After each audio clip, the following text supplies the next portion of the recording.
ভৈরবে তারেক রহমান এই প্রথম আসতেছে, আর আপনারাও যে ডেকোরেশন থেকে শুরু করে জনসমুদ্র করার যে একটা প্রচেষ্টা চালিয়েছেন, সেটা কতটুকু বাস্তবায়ন করতে পারবেন এই বিষয়ে একটু বলবেন। আপনারা জানেন যে বিগত 17 বছর একটি ফ্যাসিবাদী শাসন ছিল বাংলাদেশে। তো ফ্যাসিবাদ উত্তর বাংলাদেশে আপনারা দেশনায়ক জনাব তারেক রহমান দীর্ঘদিন দেশের বাইরে ছিলেন। তো উনি বাংলাদেশে প্রত্যাবর্তন করেছেন এবং সেই সুবাদে আগামী ত্রয়োদশ জাতীয় সংসদ নির্বাচনকে কেন্দ্র করে উনি বাংলাদেশের বিভিন্ন জায়গায় জনসমাবেশ করছেন। সেই হিসেবে আপনি বলেছেন যে ভৈরবের প্রথম আসছেন, সেটা অবশ্যই ভৈরববাসীর জন্য, কৃষকবাসীর জন্য, আমাদের জন্য অবশ্যই খুশির এবং আনন্দের।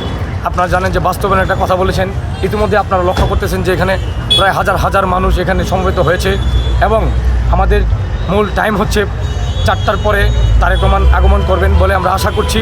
তো ওই সময় ইনশাল্লাহ এখনই মোটামুটি আমাদের স্টেডিয়ামের আশপাশ সকল মানুষে ভরে গেছে।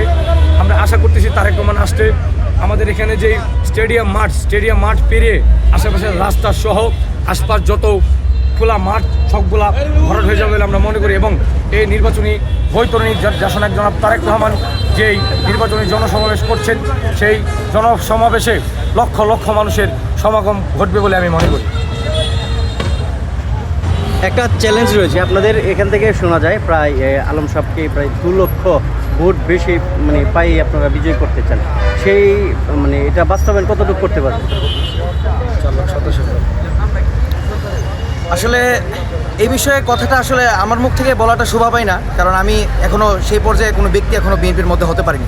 কিন্তু এরপরও সাধারণ জনগণের কাতার থেকে যদি বলতে চাই, যে কথাটি আমরা দেখতে পাচ্ছি যে আলম সাহেবের বিপরীতে যিনি প্রার্থী যারা আছে, ওনারা কিন্তু আলম ভাইয়ের মতো এই ভৈরব কুলিয়ারচরের মধ্যে এতটুকু স্টাবলিশ নয়।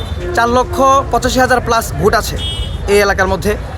এই যে এত পরিমাণ ভোট, ওনাদেরকে তো মার্কাটা চিনতে হবে। বাকি যে মার্কাগুলো আছে, এই মার্কাগুলো অনেকে চিনে না।